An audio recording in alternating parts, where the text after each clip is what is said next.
Hello, I'm Martin Marstrand and I represent the Berlin Oracle, and welcome to this episode. I'm just starting more and more to release these videos and I'm hoping you're getting something out of it. If you do, please leave comments in the sections, also questions. You know, I'm a channel. I'm amazed about the transparency between the worlds right now. It's like I'm in contact with so many different star civilizations. It's very, very beautiful. It's a very, very intense connection. It feels very holographic in nature. It feels like they're transmitting information through feelings, experiences that I've had, through knowledge in my cells. It's kind of difficult to explain. You have to experience it. It's like walking on water. Once you have done it, you have experienced it, I guess. But yeah, there's just this one really big message coming through over and over again in Germany, and I just need to speak it out. I think it will be kind of this mixed channeling. Sometimes for me it's like a clear message like coming through me, but what I'm understanding more and more as well is that it's not so much about us channeling them, but more us channeling ourselves. Like, it's about embodying this body. It's about fully becoming your star being. So to all the channelers out there, I would ask you, who are you in the star universe, you know? And how do you speak? What do you have to say as experienced soul on this planet right now? You know, they can keep on talking, but they're way more interested in what we have to say. But they don't necessarily fancy talking to the ego. They want to talk to far more the being that you really are. But if you are asleep and you think you are the ego, it's kind of difficult to have a conversation with you in the human flesh. So why don't you channel yourself? For me, that's the most interesting thing, because this human experience, this human being, this Martin figure, is such an important, beautiful part of this harmony, of this game between my higher self, this human self. It's very complex. I guess it's so complex you can't even say it with words, because it's just something that you get. You just get it. It's just information, but the message is really very strong. I live in Germany, but this message is just really strong in Germany. It goes out to the entire planet. We have to realize that we are a very traumatized people, and that we have lots of healing work to do. And if we don't do the healing work now, we will just continue to repeat the pain and the suffering of all the past again in the future. I watch a lot of sci-fi, and of course you can't rely on sci-fi being some kind of projection of consciousness in the future, but it's merely our consciousness projected into another situation. But sometimes I really think that the themes that we as humanity go through are often the same in the Middle Ages as now. I mean, things evolve, but it's often about really standing up for your truth, daring, even amidst real danger, to stand up to your truth, to choose love, to choose fear, to choose having to deal with the consequences of having chosen fear as an experience at what time. So there are these endless big or small spirals of creation, of darkness that we're having to deal with. And we experience it in our life every day. It is somehow all of those difficult moments that we're trying to escape from somehow, instead of meeting them face to face, that are actually the Rattenschwanz, you say in German. It's the creation, it's the karma basically of your creations, and not necessarily having to mean that you've done something really bad. It's just, if you are in the consciousness of semi-fear, semi-love, as most people are in somehow on that frequency, you tend to create a certain amount of darkness in the future. It's just merely a mirror of your consciousness right now. So the more we become aware of us creating the difficulties in our life and everything that is in our life, we can then, with gratefulness, accept that karma and end the cycle of karma. I guess that is kind of what Buddha is talking about. It's just people didn't get Buddha, because you don't have to suffer this forever and then somehow be enlightened. You can choose at any time, and the soul knows this. You can choose at any time to step out of that wheel by just accepting that which is in your life as your creation from the past and love it. The moment you love it, you're grateful for it, you recognize it as your creation and say, wow, this life is the creation of my past self, of my moments before this here now. Thank you. And then I can ask, am I happy with the creation that I did, the thought that I had in the past about my life in the future? Or am I merely saying, I can do this better? And if I say I can do this better, then I have to realize that, okay, I did project this into the future, this here now moment. So what did I want to learn in this moment? And the moment I actually become aware of me wanting to learn something through pain, through difficulty, I go on this endless positive spiral of positivity, of love, of gratefulness, of love, of gratefulness, love and gratefulness, love and gratefulness. And this, maybe you've had that kind of feeling in the dream where I have this so often, that you're running from something, you don't even know what it is, you're just running and you're trying to fly and you're having this, I'm wanting to fly, but there's something pulling me down, and the more I get pulled down, I get fear, and the more fear I get sucked down to the earth or whatever I'm on, and the lighter I go, the more positivity, the more love, the more gratefulness, the more trust I have, the lighter I fly. I've had those dreams so many times. So for me, it feels like that, exactly going through life. I experience pain, I experience something negative, I want to project it on somebody else because I don't feel like feeling it myself, so I want to project it on somebody else, and I end up recreating it for myself in the next moment, and then I'm not aware of me having recreated that, so I tend to react on it again and shoot it back, and the universe just make boom. But it doesn't happen instantly, so we don't recognize that that boom comes boom. It's kind of higher dynamics, and yeah, you know, I'm sorry to say, but it's lonely at the top. If I look at a lot of people channeling, it's wonderful, the messages. There's so many great people channeling out there, but for me, it's just not complex enough. It's either we are good, they're bad, or some kind of duality thing that is just a very small part of truth. And for me, truth is only truth when it is very complex. I just know this deep inside. I can't really say. I guess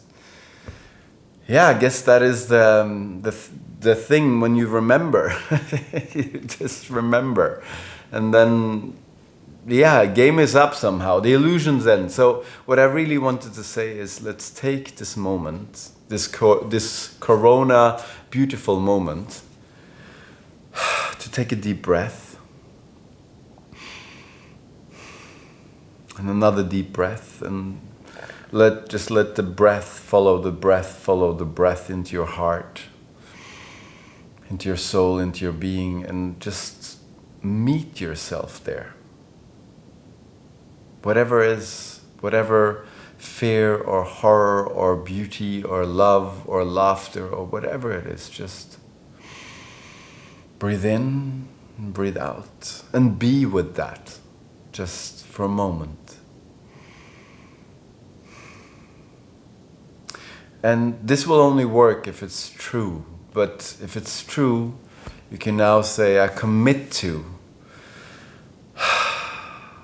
accepting what is and taking this moment in as my creation. Thank you for this moment. I accept my creation and I recognize my creation. It is my creation. This moment here now that I'm in, it's my creation. And I love myself for wanting this experience. And when you say this in prayer, in meditation, in any moment in life, this entire spiral of future, past suffering just makes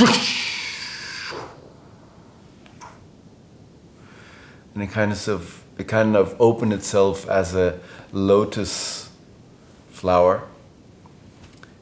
And you are back at the helm of your own spaceship, you may say, that our body, soul, energy really is. We all have our Merkaba, our spaceship, with us. So you're suddenly at the helm of the spaceship. And then you can decide where to go.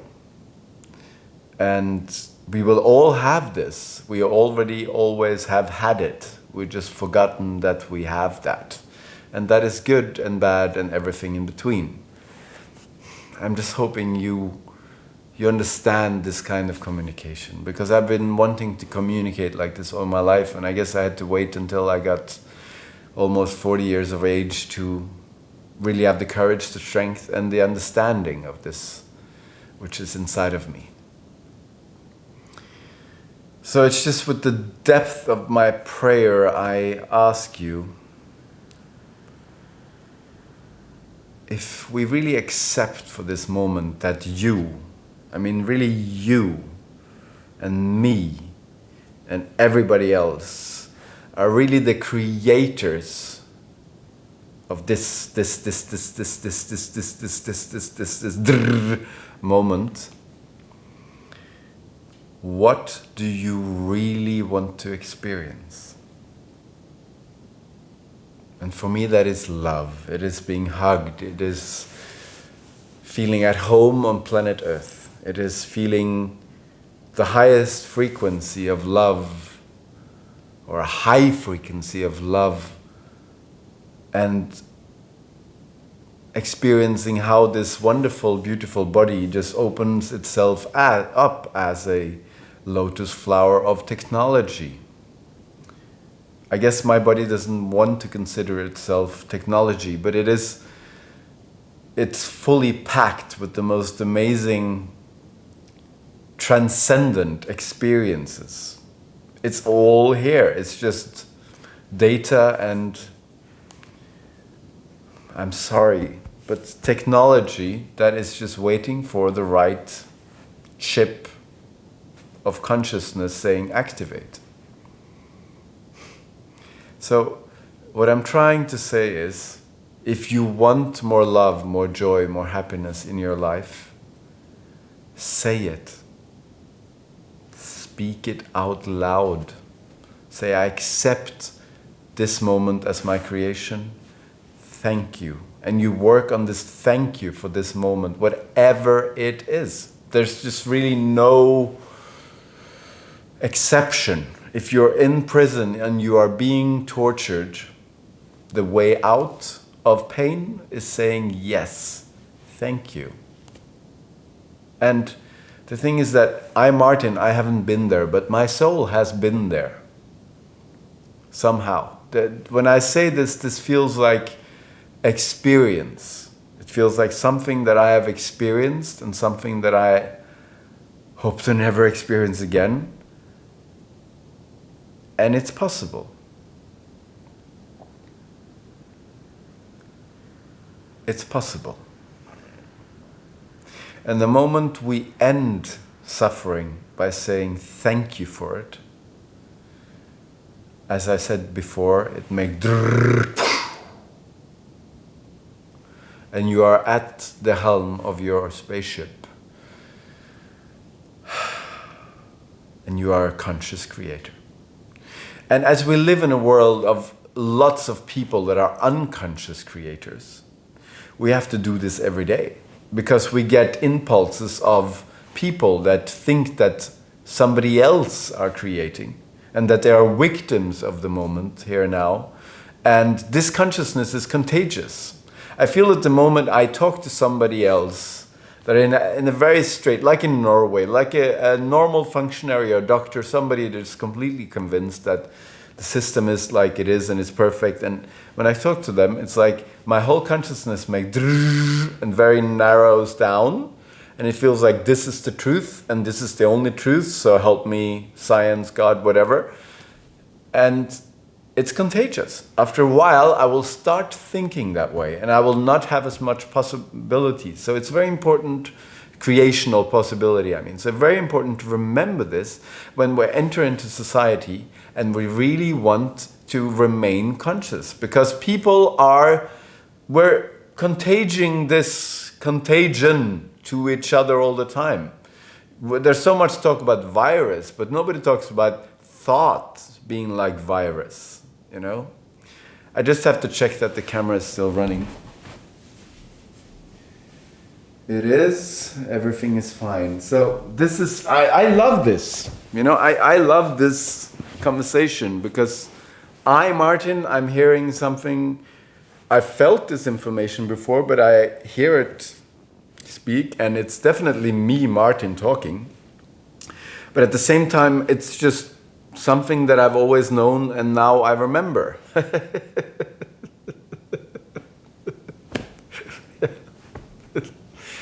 And I think this is a genius video. I really do. It's like, I want to see more of that, because I just don't see this kind of channeling somehow, I guess.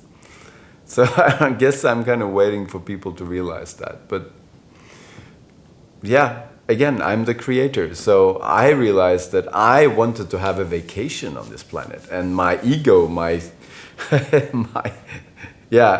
my friends on the other side say, you pick crazy spots for vacation, man. You pick Earth for vacation, oh my God.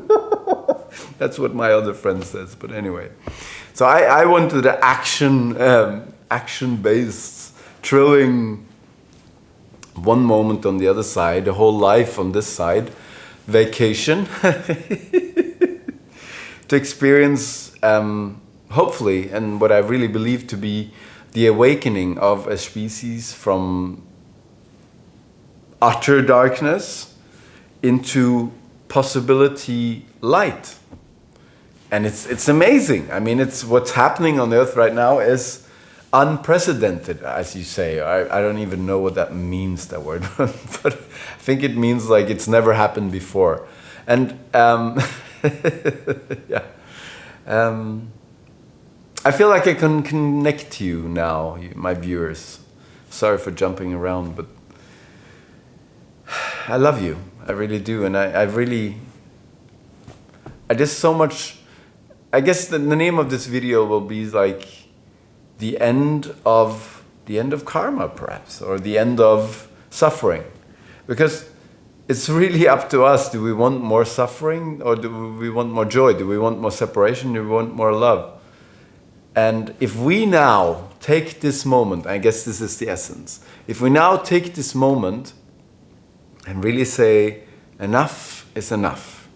That is often what I look for when I work with people. It's like, have you suffered enough, or do you want more of the same?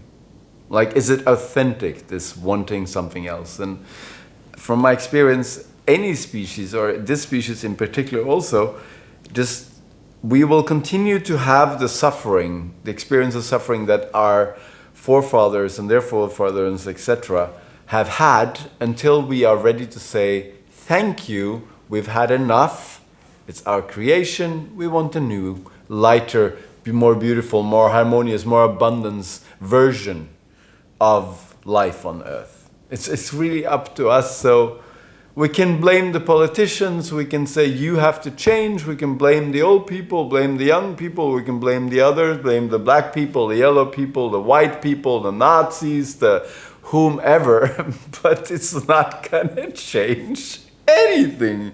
It is just gonna put us on further repeat of suffering. And I guess I'm realizing now that is the message from Buddha. The end of karma. We're really at a choosing moment. We're really at a moment where the universe, and we are definitely not alone. I see so many star civilizations, and a lot of them are keeping a distance because they just don't know how to deal with this fluctuation of all this energy happening on planet Earth right now. So they're keeping their nice fifth, sixth dimensional distance, but a lot of civilizations are getting really close because they're just so curious, what are we going to choose? And the thing is, quite honestly, if we choose we want to suffer more, the reptilians or whatever kind of different extraterrestrials that are working with us on the other side, and I see them and I talk to them, and it's a long story, but I'm not afraid anymore, I'm free. But the moment we just choose, and I laugh, but I cry also inside, choose to suffer more, it will kind of continue. Like we want somebody to rescue us, but there's just nobody that can rescue us from our own choices. And if we're not aware of us making choices, we're really stuck. And I can just try to point this out to people that we are choosing. And people are so busy running around trying to master life that they never really just take a moment and say,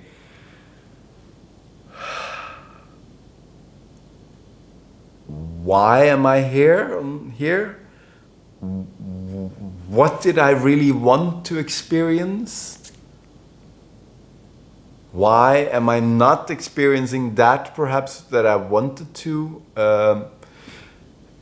And unless we start asking these questions and stop projecting and start integrating, the game will continue. And it is that easy from a cosmic perspective, and this cosmic perspective is very true. The thing is that humans think that this planet, this reality is the only reality, and it's not. It just is not. I'm sorry for laughing so arrogantly, but I've never gotten this asphyxiation of, this is not true, this is fact, this is... There, I'm sorry to break this to you, but there are as many realities as you can think of times 10. And there can be ultimate realities. There really are no limits in the universe. How many different realities, experience, you could say, places of a certain experience, it's countless. Multi-dimensional, at the same time, completely understandable with the human mind, but just please get over there being one reality. No, this is a hologram, a version of a very big game that I don't understand. But these things are just so obvious to me. And I've been taught all my life and in school by my parents, by everyone, doubt this inner wisdom. This is not true. This can't be because it's not scientifically proven, because it's blah, blah. No.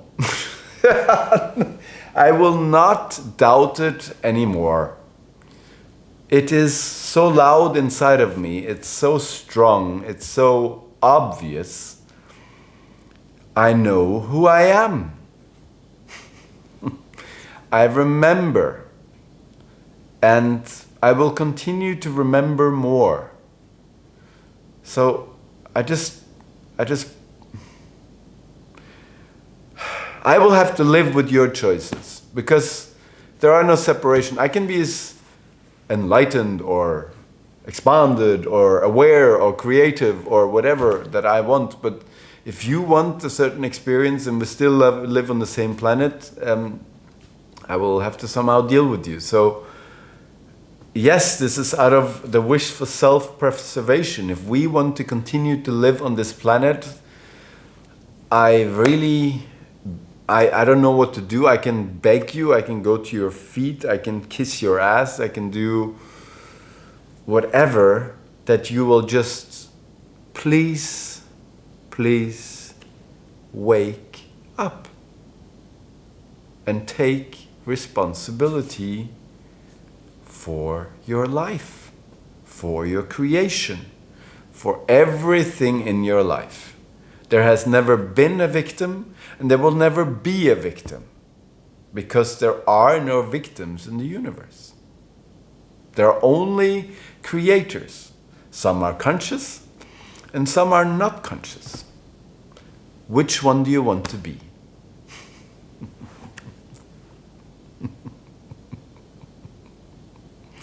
And in the end, we can just basically laugh, because inside of this bubble that we call reality, and the only reality, there exists time. And we have as much time as we want for this experience. But, and there's a but, planet Earth doesn't. She is changing. She is changing the frequency very strongly. And I talk to her sometimes, and it's a very beautiful conversation, and I love her so much. But she's really saying, it's time.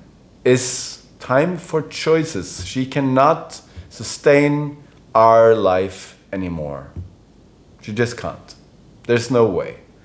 So we can learn this the hard way, or the beautiful, soft, wonderful way. But arrogance, ignorance, stupidity, separation thinking, and recreation of old patterns of fear just will not stand on this planet much longer. I can't say how much longer, but it just isn't. So either you get in with the game of Mother Earth, and I'm not saying me or in some esoteric thing, or you have to surrender your ego to a guru, or wow, whatever ridiculous fear you might have. It's not about that. It's really about, will you surrender to Mother Earth, or will Mother Earth get rid of you? It's not me doing it. It's not some human or some god doing it. Well, Mother Earth is a god in a way, or a godly entity, but it's her way or the cosmic, the galactic highway. So I'm laughing because I've done my homework and I'm doing it every day. So are you doing yours? Because you can really forget this entire structure, this entire world we've built up, that we've given so much importance. It's nothing. It's gone. It's a moment in the cosmic history. It's completely irrelevant for the cosmos. What is irrelevant is consciousness. That's why I call myself a consciousness coach. But nobody understood, or very few people. So I'm just praying that whenever you are watching this, in the time in 10 years and 50 years or 100 years or tomorrow, that you will get that this is the message. Because I can say it, other people can say it, people with more authority can say it, it doesn't matter. It just simply is the truth. From my perspective. And there can only be truth from one perspective. So you have your truth, I have my truth. I wish you all the best. And I hope I have inspired you to let go of separation, of projection, of the others are to blame. We are to blame for this wonderful experience with all its facets. Peace and love, and thank you for all the experiences. Ho'oponopono.